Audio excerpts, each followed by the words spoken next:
Chris counselling care உளநல மையம் வழங்குகின்ற மனமே உன்னுடன் சில நிமிடங்கள் நிகழ்ச்சிக்கு உங்கள் அனைவரையும் வரவேற்கின்றேன். அனைவருக்கும் அன்பு வணக்கம். இந்த நிகழ்ச்சிக்கு போவதற்கு முன்பதாக ஒரு சிறு விஷயத்தை உங்கள் முன்பாக வைக்க விரும்புகின்றேன்.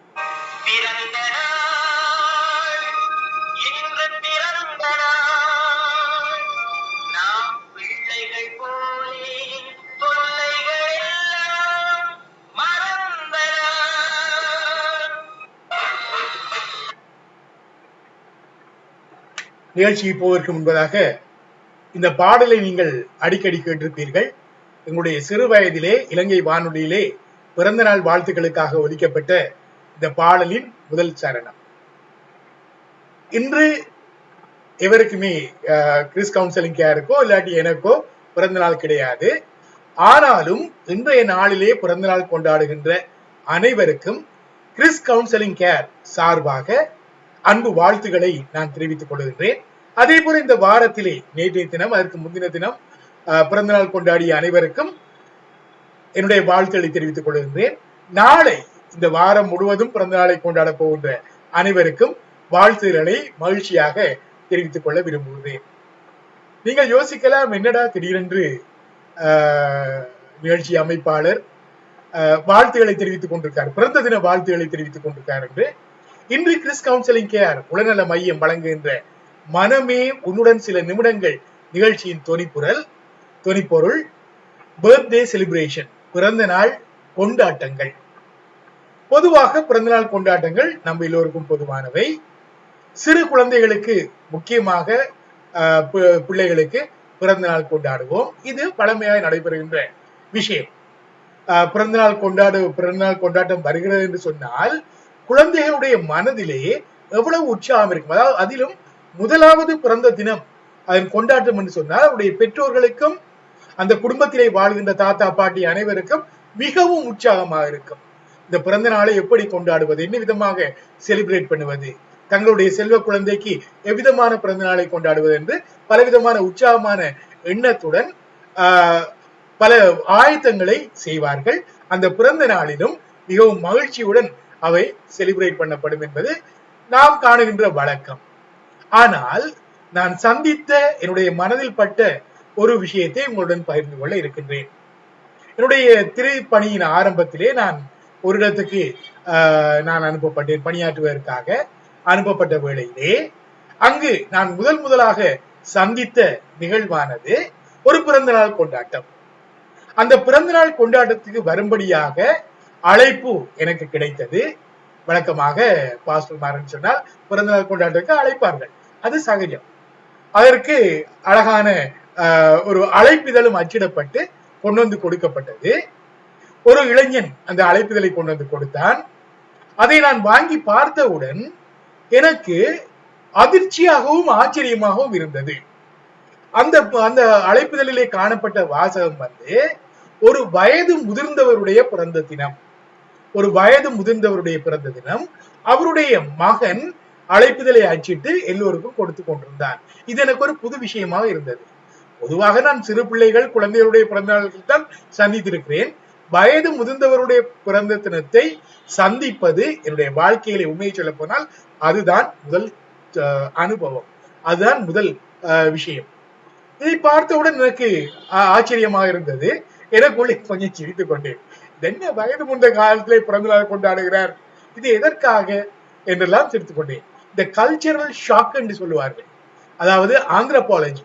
அதிலே ஒருவர் பணியாற்றுவதற்காக, இறை பணியாற்றுவதற்காக ஒரு புதிய இடத்துக்கு செல்லும் போது, ஒரு புதிய கலாச்சாரத்துக்குள்ளே செல்லும் போது, அல்லது எந்த வேலை என்றாலும் சரி, இறைபணி என்றுதான் மாத்திரமல்ல, எந்த வேலை என்றாலும் சரி, ஒரு புதிய சூழலுக்குள்ளே செல்லும் போது அங்கு உள்ள மக்களின் பழக்க வழக்கங்கள், கலாச்சாரங்கள் அவருக்கு புதிதாக இருக்கும்.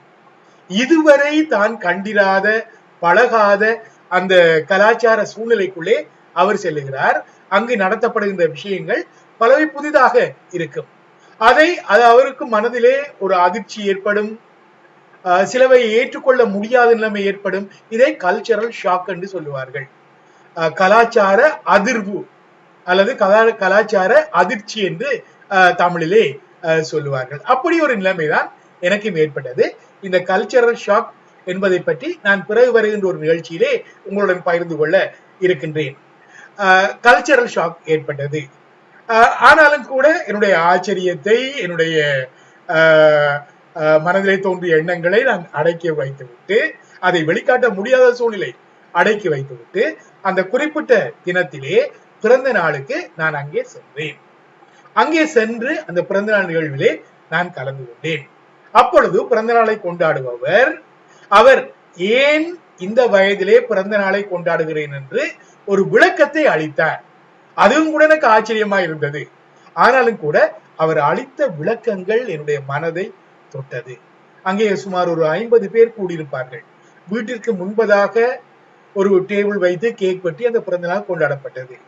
அது புதுமையாக அல்ல, ஒரு மகிழ்ச்சியை தரக்கூடிய ஒரு புதிய விஷயத்தை எனக்கு விளங்கப்படுத்திய ஒரு காரியமாக, தெளிவுபடுத்திய ஒரு விஷயமாக அது இருந்தது.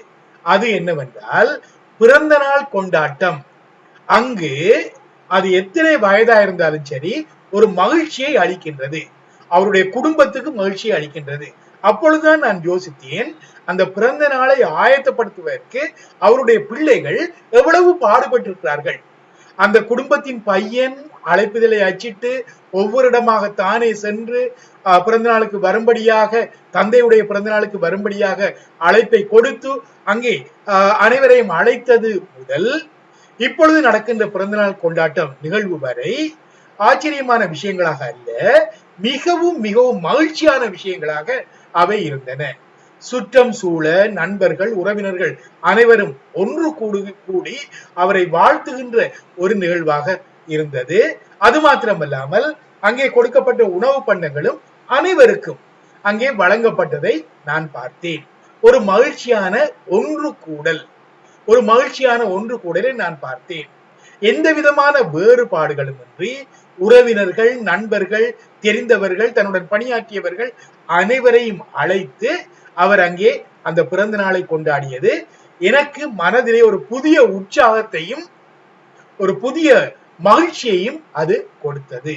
இதுவரை காலமும் இருந்த அந்த எண்ணங்கள் அகன்று இந்த பிறந்த நாள் கொண்டாட்டங்கள் வாழ்க்கையிலே எவ்வளவு தூரம் மகிழ்ச்சியை கொடுக்கின்றன என்பதை நான் உணரக்கூடியதாக இருந்தது. வருஷா வருஷம் வருகின்ற பிறந்த தினம் வாழ்க்கையில ஒரு முக்கியமான தினம், அதை நாம் மறந்துவிடக் கூடாது, அதை கொண்டாடியே தீர வேண்டும். பலர் சொல்லுவார்கள், இது ஆண்டொன்று போனால் வயதொன்று போகும், ஒரு வயது கூட போகிறது, அதற்கு ஏன் இவ்வளவு கொண்டாட்டம் உண்டு? அப்படி அல்ல, அப்படி அல்ல. அங்கே பிறந்த தின கொண்டாட்டம் என்பது புதிதாக பிறக்கின்ற ஒரு உணர்வை கொடுக்கின்ற ஒரு நிகழ்வாக, ஒரு மகிழ்ச்சியான நிகழ்வாக இருக்கின்றது. புதிதாக பிறக்கின்ற ஒரு மகிழ்ச்சியான தினமாக அது இருக்கின்றது. எல்லோரும் ஒன்று கூடி அவரை வாழ்த்தும் போது, பிறந்த தினம் கொண்டாடுபவரை வாழ்த்தும் போது அவர் அடைகின்ற மகிழ்ச்சிக்கு அளவே கிடையாது. அது மாத்திரமல்லாமல் அவருடைய குடும்பத்தினர் அடைகின்ற மகிழ்ச்சிக்கும் அளவு கிடையாது. அந்த அளவிற்கு வாழ்க்கையை செழிப்பாக்குகின்ற நிகழ்வாக அது இருக்கின்றது.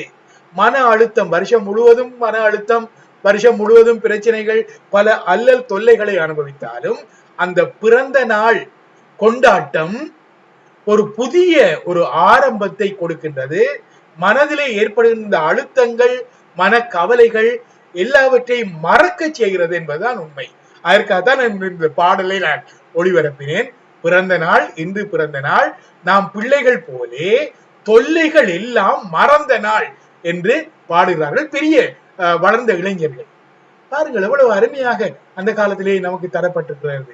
பிள்ளைகள் போலே, பிள்ளைகளுக்கு ஒரு கவலையும் கிடையாது என்று நாம் எல்லோரும் கருதுகின்றோம். அவருடைய பிறந்த நாள் கொண்டாட்டம் வந்துவிட்டால் என்னென்ன செய்ய வேண்டும் என்று அவர்களே திட்டம் போடுகிற நிலைமைக்கு நான் பார்த்திருக்கின்றேன். அதே போல என்னதான் பண கஷ்டம் இருந்தாலும் சரி, குடும்பத்திலே பிரச்சனை இருந்தாலும் சரி, பள்ளிக்கூட பருவத்திலே பிரச்சனை இருந்தாலும் சரி, எல்லாவற்றையும் மறந்து அங்கே கொண்டாடுகின்ற ஒரு நிகழ்வாக இந்த பிறந்த தினம் தரப்பட்டிருக்கின்றது என்பதை நாம் மறந்துவிடக் கூடாது. அது எந்த விதமான வயது வித்தியாசமும் அன்றி எல்லோரும் கொண்டாடக்கூடிய நிகழ்வாக இந்த பிறந்த தினம் தரப்பட்டிருக்கின்றது. அது மாத்திரமல்லாமல் குடும்பத்திலே ஒரு புதிய மகிழ்ச்சியை உருவாக்கவும், உறவினர்கள் ஒன்று கூடவும், நண்பர்கள் ஒன்று கூடவும் அங்கே மன மகிழ்ச்சியான தருணமாக இது தரப்பட்டிருக்கிறது என்பதை நாம் மறந்துவிடக் கூடாது. அந்த அளவிற்கு பிறந்தநாள் கொண்டாட்டங்கள் அங்கே களை கட்டுகின்றன, கொண்டாடப்படுகின்றன. அழகான கேக் செய்வார்கள். அந்த கேக் அதை வெட்டி எல்லோருக்கும் ஊட்டும் போது கிடைக்கின்ற மகிழ்ச்சிக்கு அளவே கிடையாது. அந்த அளவிற்கு மனம் நிறைந்து போகும். பிறந்த தினத்துக்கு கொண்டாட்டத்துக்கு வந்திருப்பவர்களுக்கும் மனம் நிறைந்து போகும். அங்கே நடக்கின்ற மகிழ்ச்சியான சூழ்நிலை, பரிமாறப்படுகின்ற உணவு அனைத்தும் ஒரு ஒரு புதிய மகிழ்ச்சிக்குள்ளே எல்லோரையும் கொண்டு வரும் என்று நான் பார்க்கிறேன். எல்லோருக்கும் அந்த அனுபவம் இருக்கின்றது. ஆகவேதான் பிறந்த நாட்கள் வருடத்தில் ஒரு முறை வருகின்ற நிகழ்வுகள் மாத்திரமல்ல, அது ஒரு புதிய வாழ்க்கைக்கும் புதிய பாதைக்கும் ஒரு அச்சாரமாக, அஸ்திவாரமாக இருப்பதை நாம் மறந்துவிடக் கூடாது. நம்முடைய தொல்லைகள், கஷ்டங்கள் அகன்று எவ்வாறு நாம் புது வருடங்களை, பண்டிகைகளை கொண்டாடுகிறோமோ, கோயில் திருவிழாக்களை கொண்டாடுகிறோமோ, அதை விட அதிகமாக குடும்பத்திலே நடைபெறுகின்ற நிகழ்வாக இந்த பிறந்த நாள் கொண்டாட்டங்கள் இடம்பெறுகின்றன. இதுவரை நீங்கள் கொண்டாடாவிட்டால் நீங்கள் கொண்டாடி பாருங்கள். அங்கே எனக்கு போன் வரும், என்னுடைய பிறந்த தினத்திலே போன் வரும், கேக் வெட்டியாச்சா? நான் இதுவரை காலமும் கேக் வெட்டதில்லை. ஒரே ஒரு முறை கேக் வெட்டினேன். கேக் வெட்டி பிறந்த நாள் கொண்டாடப்பட்டது. அடுத்த நாள் என்னை போலீஸ் பிடித்து கொண்டு போய்விட்டார்கள். ஒரு 6 நாள் அங்கே நான் ஜெயிலே கழிக்கக்கூடிய இருந்தது. சஸ்பிஷன் இலங்கையில் நடைபெற்ற சூழ்நிலையின் விளைவாக. அதனாலே நான் கேக் வெட்டுவதை நான் விட்டு விட்டேன். நம்முடைய பிறந்த நாளுக்கு ஏன் கேக்கை வெட்டி கஷ்டப்படுத்த வேண்டும் என்று அப்படி அல்ல, யாருமே அப்படி எடுத்துக்கொள்ளாதீர்கள். அவர் மகிழ்ச்சியான நினைவு. அழகழகாக கேக்களை செய்வார்கள், அழகழகாக போட்டோக்களை எடுத்துக் கொள்வார்கள், வித்தியாசமான உணவுகளை பரிமாறுவார்கள். இதெல்லாம் வந்திருக்கிறவர்களுக்கு ஒரு மகிழ்ச்சியான சூழ்நிலை உருவாக்கும். எந்தெந்த சூழ்நிலையிலிருந்து மக்கள் வந்திருக்கிறார்கள் என்பது நமக்கு தெரியாது, ஆனால் அவர்களுக்கு தெரியும். மிகவும் கஷ்டமான சூழ்நிலையிலிருந்து வந்திருப்பார்கள், கவலையான சூழ்நிலையிலிருந்து வந்திருப்பார்கள், மன அழுத்தத்தோடு வந்திருப்பார்கள். ஆனால் அனைத்தையும் மறந்து ஒரு சுமூகமான, ஒரு மகிழ்ச்சியான ஒரு நேரத்துக்குள் செலுத்தப்படுகின்ற ஒரு நிகழ்வாக இந்த பிறந்த நாள் கொண்டாட்டங்கள் நமக்கு தரப்படுகின்றன என்பதை மறந்து போகக்கூடாது. வாழ்நாள் முழுவதும் அனுபவிக்கின்ற தொல்லைகள், கஷ்டங்களை ஒரு நிமிஷம், அட்லீஸ்ட் ஒரு நாளிகையாவது, ஒரு மணித்தியாலமாவது நாம் மறந்து புதிதாக பிறந்தவர்களை போல கொண்டாடுகின்ற நிகழ்வாக இந்த பிறந்த நாள் கொண்டாட்டங்கள் தரப்பட்டிருக்கின்றன. அதைத்தான் இன்றைய நாளிலே நான் உங்களுடன் பகிர்ந்து கொள்ள நினைத்தேன். இந்த சிந்தனையுடன் இன்றைய நிகழ்ச்சியை நான் நிறைவு செய்து கொள்ள விரும்புகிறேன். மீண்டும் அடுத்த வாரம் திங்கட்கிழமை புதிய ஒரு டாபிக்குடன் உங்களை சந்திக்க நான் விரும்புகிறேன். இதே டாபிக் மறு ஒளிபரப்பாக வெள்ளிக்கிழமை இடம்பெறும். வெள்ளிக்கிழமை மாலை 7 மணிக்கு இடம்பெறும். நான் உங்களுக்கு முன்கூட்டியே அறிவித்திருக்கிறேன். இந்த மாதம் மாத்திரம் இந்த மறு ஒளிபரப்பு என்கின்ற இந்த நிகழ்வு இடம்பெறும். அடுத்த மாதத்திலிருந்து வழமை போல திங்களும் வெள்ளியும் மனமே உன்னுடன் சில நிமிடங்கள் உங்களை வந்தடையும். நிகழ்ச்சிகளை தொடர்ந்து பாருங்கள். நிகழ்ச்சிகளை குறித்த உங்களுடைய கருத்துக்களை எனக்கு தெரிவியுங்கள். இந்த நிகழ்ச்சிகளை மேம்படுத்துவதற்காக அந்த கருத்துக்கள் மிகவும் உதவும். பிறந்த தினத்தை குறித்து இன்னும் அதிகமான தரவுகளை எனக்கு தெரிவித்தால் நான் மகிழ்வடைவேன். அதே போல உங்களுக்கு ஆற்றுப்படுத்தல் எனப்படுகின்ற ஆலோசனைகள் தேவை என்று சொன்னால், அது எந்த வயதினராக இருந்தாலும் சரி, நான் கொடுக்கப்பட்டுள்ள அலைபேசியுடன் தொடர்பு கொள்ளுங்கள். உங்களுக்கு ஆலோசனைகளை நான் அலைபேசியூடாக வழங்குவேன். பக்கத்தில் இருப்பவர்களால் நேரிலே வர சொல்லி ஆலோசனையை கொடுக்க நான் எப்பொழுதும் தயாராக இருக்கின்றேன். அத்துடன் இதுவரைக்கும் இந்த நிகழ்ச்சியை சப்ஸ்கிரைப் பண்ணாவிட்டால் சப்ஸ்கிரைப் பண்ணுங்கள். அது உங்களை நேர காலத்துடன் வந்து அடைவதற்கு சரியாக இருக்கும். நான் அனுப்பாமலே அது உங்களை ஈஸியாக வந்தடையும். அதே போல இந்த நிகழ்ச்சிகளை அனைவருடனும் பகிர்ந்து கொள்ளுங்கள் என்று நான் உங்களை கேட்டுக்கொள்கின்றேன். இன்றைய நாளிலே இந்த நிகழ்ச்சி தொடக்கத்திலே சிறிய இடர் ஏற்பட்டது, சிறிய தடை ஏற்பட்டது. ஆனாலும் கூட இந்த நிகழ்ச்சி தரமாக அமைய வேண்டும் என்பதை நான் விரும்புகிறேன். இடையூறுகள் வந்தாலும் அவற்றை மேற்கொண்டு நிகழ்ச்சிகளை தரமாக தருவதற்கு கிறிஸ் கவுன்சிலிங் கேர் உளநல மையம் எப்பொழுதும் தயாராக இருக்கின்றது. உங்களுடைய மன மகிழ்ச்சிக்காக மனமே உன்னுடன் சில நிமிடங்கள் நிகழ்ச்சியை கிறிஸ் கவுன்சிலிங் கேர் உளநல மையம் யூடியூப் சேனலினூடாக வழங்கி வருகின்றது. மீண்டும் சந்திப்போம். அனைவருக்கும் நன்றி, வணக்கம். விடைபெறுவது கே. நித்யானந்த்.